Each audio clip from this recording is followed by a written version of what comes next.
दोस्तों, मैं पवन यादव आप सारे लोगों का तहे दिल से स्वागत करता हूं। वेलकम ऑल ऑफ यू, स्वागत आप सारे के सारे लोगों का। Thank you very much. तो माई सेल्फ पवन यादव, ज़्यादा दूर का नहीं हूं, हरियाणा के बिल्कुल बॉर्डर के ऊपर मेरा गांव है। और आज से समथिंग 7 साल पहले बिजनेस मुझे देखने का मौका मिला। आप काफ़ी सारे लोग मेरे से पहले मिल चुके हैं, आपको पता है ये बात, आप जानते हैं कि इस बिजनेस को लेके मैं कभी ना कभी नेगेटिव हुआ करता था, जानते हैं मैक्सिमम लोग। लेकिन अभी कुछ बातें मैं बताना चाहता हूं कि किस तरह से इस मुकाम को हासिल किया।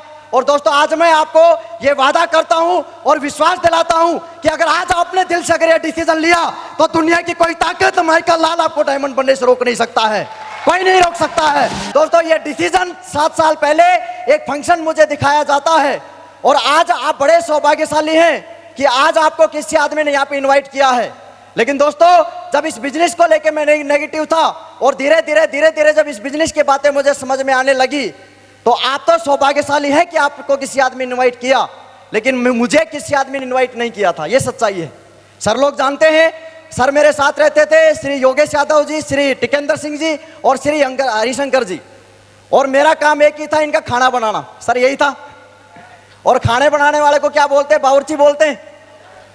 तो मैं सर लोगों को बोलता था कि सर मुझे फंक्शन में ले चलो, तो सर लोगों का दिमाग भी कहीं ना कहीं यही बोलता था कि 600 रुपए बावर्ची पे खर्च करेंगे, इससे बढ़िया टीममेट को दे दें, वो बढ़िया है।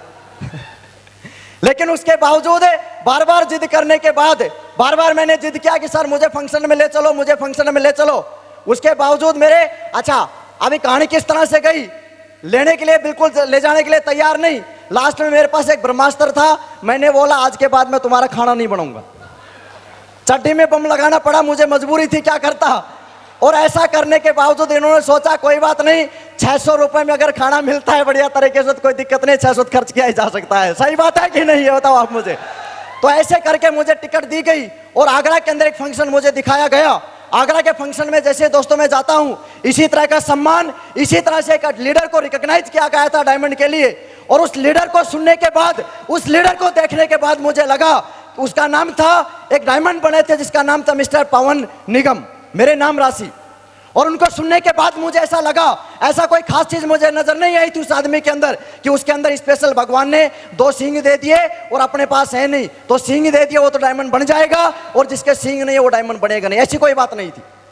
उनके बैकग्राउंड को मैंने देखा, उनके एजुकेशन को मैंने देखा, मुझे ऐसा कुछ नजर नहीं आया दोस्तों कि वो आदमी जब डायमंड बन सकता है। तो एक ही कसम खाई थी, एक ही मुट्ठी बांधी थी मैंने कि जब सक्सेस सपोर्ट सिस्टम पवन निगम के पास है और सक्सेस सपोर्ट सिस्टम बेटा पवन यादव तुझे मिल चुका है, तो पवन निगम बन सकता है, तो पवन यादव क्यों नहीं बन सकता है।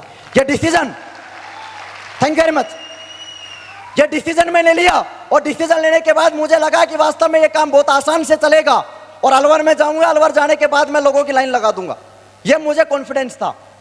और अलवर आने के बाद मैंने काफी सारे लोगों को प्लान दिखाया, प्लान दिखाना स्टार्ट किया। बहुत सारे लोगों ने मना किया, लेकिन काफी सारे लोग मेरे साथ जुड़े भी। कई लोगों को जो मेरे फेस वैल्यू के थे उन्हें ज्वाइन करवाया, लेकिन ज्वाइन तो मैंने करीबन 10-15 लोगों को करवा दिया। लेकिन ज्वाइन करवाने के बाद मेरे साथ जो सबसे बड़ी प्रॉब्लम थी ये थी कि 15 लोग मेरे साथ खड़े हैं, लेकिन एक आदमी काम करने के लिए तैयार नहीं है। ज्वाइन मैंने करवा दिए, लेकिन एक आदमी काम करने के लिए तैयार नहीं है। उसके बावजूद मैं सर के साथ बैठता हूं और सर को मैंने बोला, सर ये कारण क्या है, लोग जुड़ने के बावजूद काम क्यों नहीं कर रहे हैं। तो सर ने मुझे पते की बात बताई, जानना चाहते हैं, ऊपर वालों जानना चाहते हैं। सर ने मुझे बोला कि ट्रेनिंग में क्या तेरा बापू डालेगा उनको। तब मुझे समझ में आया कि यार बात बिल्कुल सही बात है, क्योंकि ज्वाइन करवाना कोई बड़ी बात नहीं है, ज्वाइन करवाने के बाद सिस्टम में डालना और उनको डेवलप करना अपने आप में बहुत बड़ी बात है। सच बात है कि नहीं, बताओ आप मुझे। तो ज्वाइन करवाने के बाद बात मेरे समझ में आई कि लोग, क्योंकि मुझे ये लगता था, क्योंकि मैं बीएससी का स्टूडेंट था और मार्क्स हमेशा अच्छे आए थे मेरे, होशियार था, इंटेलिजेंट था। मुझे लगता है 2 जोड़ने का ही तो काम है, और 2 के अलावा 10 जोड़ दिया अब तो चल ही जाएगा। लेकिन 10 जोड़ने के बाद, 15 जोड़ने के बाद जब एक भी आदमी काम नहीं कर रहा, तो जब मेरे बात समझ में आई कि पवन भैया तुझे अगर इस बिजनेस में डायमंड बनना है तो ये सिस्टम है, ये सिस्टम के अंदर अगर तू लोगों को डालेगा तो ये गारंटी है एक ना एक दिन डायमंड जरूर बन जाएगा। और उस दिन के बाद मैंने सिस्टम में लोगों को डालना स्टार्ट किया, जैसा सर ने बोला वैसा मैंने बताना स्टार्ट किया और वैसे करता गया।